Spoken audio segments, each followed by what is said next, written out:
Kapag ako ay nilabak mo, hindi ako magpapatalo sa iyo. Kahit sino ka pa, ay papatulan kita.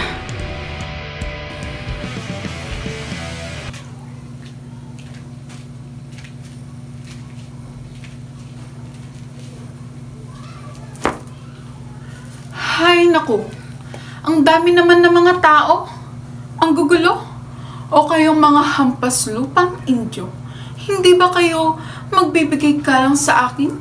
Ako ba ay hindi ninyo nakikilala?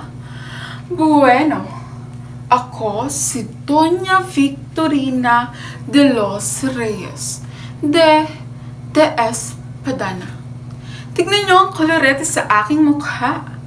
Ang magaganda at magagara kong kasuotan na tila para lamang sa isang mestisa. Bata pa lang ako, marami nang nanligaw at namangha sa aking kagandahan. Ngunit itinaboy ko sila. Kasi naman, bakit ako magpapakasal, magpapasakal sa isang Indyo? Hindi ito maari. Bata pa lang ako'y alam ko nang sa isang Espanyol ako magpapakasal.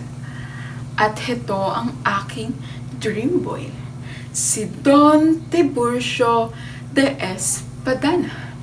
At alam nyo ba, isang araw, napadaan kami sa tapat ng bahay ng isang alpares at nagkataon naroon si Doña Consolacion.